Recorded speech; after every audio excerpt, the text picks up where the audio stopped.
Green গার্ডেনে আপনাদের স্বাগত। আপনি যদি আমাদের চ্যানেলের নতুন দর্শক বন্ধু হয়ে থাকেন তবে চ্যানেলটি সাবস্ক্রাইব করে আমাদের পাশে থাকবেন এবং নতুন আপডেট পেতে পাশে থাকা বেল আইকনটি প্রেস করবেন, যাতে পরবর্তী নোটিফিকেশনগুলো এবং আপডেটগুলো খুব সহজেই পেতে পারেন। আজকে ছাদ বাগানে আম গাছ সম্পর্কে আমার অভিজ্ঞতা এবং টিপস দর্শক বন্ধুদের শেয়ার করব।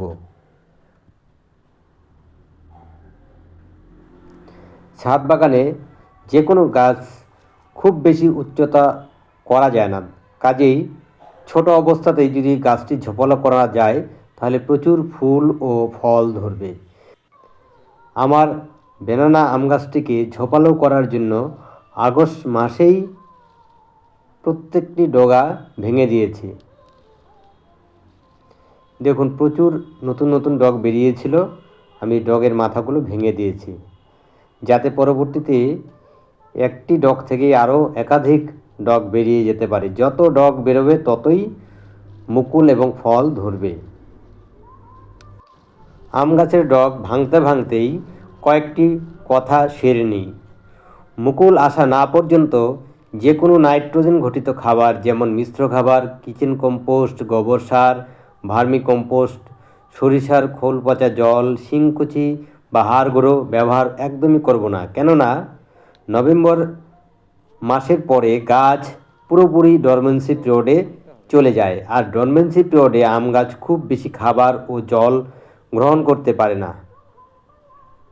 কাজেই ডরমেন্সি পিরিয়ডে নাইট্রোজেন ঘটিত খাবার দিলে গাছের গোড়ার মাটিতে ওই খাবার সঞ্চিত থাকে, আর ডরমেন্সি পিরিয়ড শেষ হলেই সেই সঞ্চিত খাবার খেয়ে গাছ নিজের ডালপালা পাতা বৃদ্ধিতে মনোযোগ দেয়, ফলে ফুল ফল একদমই ধরবে না। আর বিশেষত জানুয়ারির পরেই সেই ডরমেন্সি পিরিয়ডটা কেটে যায়। কাজেই ডরমেন্সি পিরিয়ডে জল একদম অল্প পরিমাণে দিতে হবে, যাতে গাছ কোনো রকমভাবে বেঁচে থাকতে পারে। গাছ যেন অনুভব করতে পারে সে জল এবং খাবারের অভাবে যেন মারা যেতে পারে। তাই সে কি করবে, তার বংশ রেখে যেতে চাইবে এবং ফুল প্রচুর পরিমাণে নিয়ে আসবে। ডিসেম্বর জানুয়ারি মাসে প্রচণ্ড কুয়াশা পড়ে, বিশেষ করে দিনের বেলায় ধুলো পড়ে গাছের পাতার উপর, আর রাত্রিবেলায় কুয়াশা পড়ে। ফলে পাতার উপরে একটা আস্তরণ পড়ে যায়, ফাঙ্গাসের আস্তরণ। সেই আস্তরণটা পড়ে গেলে গাছ সালোক সংশ্লেষ করতে পারে না, ফলে গাছ খাবারও তৈরি করতে পারে না, মুকুল আসতে ব্যাহত হয়। কাজেই ডিসেম্বর মাসের শেষের দিকে অথবা জানুয়ারি মাসের প্রথমেই 2 গ্রাম যে কোনো ফাঙ্গিসাইড 1 লিটার জলে মিশিয়ে 7 দিন পর পর 2 বার, প্রয়োজন বোধে 3বারও হতে পারে, বিকালে স্প্রে করলে ফাঙ্গাসগুলো মরে যাবে এবং প্রচুর মুকুল আসবে। পাতার লেয়ারগুলো হাত দিয়ে ঘষলেই কালো কালো দাগ হাতে লেগে যায়। দেখুন, কালো ফাঙ্গাস হয়ে গেছে। কাজে ফাঙ্গিসাইড, যে কোনো ফাঙ্গিসাইড অবশ্যই স্প্রে করতে হবে।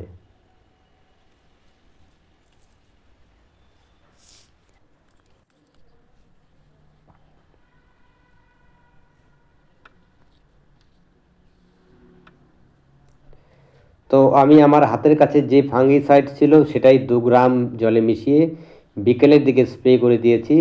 তাতেই সেই লেয়ারগুলো অর্থাৎ ফাঙ্গাসগুলো মরে গেছে এবং পাতাগুলো অনেকটাই ক্লিয়ার হয়ে গেছে। আর জানুয়ারি মাসের প্রথম দিকে টবের সাইজ ও গাছের সাইজ অনুসারে পরিমাণ মতো সুপার ফসফেট এবং পটাশ গাছের গোড়ার চারপাশে ছড়িয়ে দিয়ে মাটি দিয়ে সেটাকে ঢেকে দিয়েছি। দেখুন, পটাশ ছড়ানোর আগে একটু সামান্য চ্যানেল করে নিয়েছি চারদিকে। 200 লিটারের হাফ ড্রাম অর্থাৎ 100 লিটারের ড্রাম। এবার পটাশ একটু ছড়িয়ে দিলাম পরিমাণ মতো। ছড়ানো হয়ে গেলে এবার আমি মাটি দিয়ে ঢেকে দেব, যাতে বাতাসে উদ্দায়ী হয়ে পটাশ এবং সুপার ফসফেট বেরিয়ে না যেতে পারে। ফসফেট গাছের শিকড় বৃদ্ধিতে সহায়তা করে, গাছের রোগ প্রতিরোধ ক্ষমতা বাড়ায় এবং ফুল আনতে অনেকটা সহায়তা করে। সেই সঙ্গে পটাশ ও মুকুল আনতে সহায়তা করে এবং জানুয়ারি মাসের মাঝামাঝিতে 2 গ্রাম বোরন 1 লিটার জলে মিশিয়ে গাছের গোড়ায় ঢেলে দেওয়া যেতে পারে অথবা স্প্রে করা যেতে পারে। যে কোনো একটি কাজ করতে হবে। জানুয়ারি মাসের মাঝামাঝিতে 7 দিন পর পর দুবার 1 ml 1 লিটার জলে মিরাক্লোল মিশিয়ে স্প্রে করলে ফল ও ফুল বেশি আসবে। মুকুল আসার পর পরবর্তী যত্ন অবশ্যই দর্শক বন্ধুদের শেয়ার করব। ধন্যবাদ। সুস্থ থাকবেন, ভালো থাকবেন।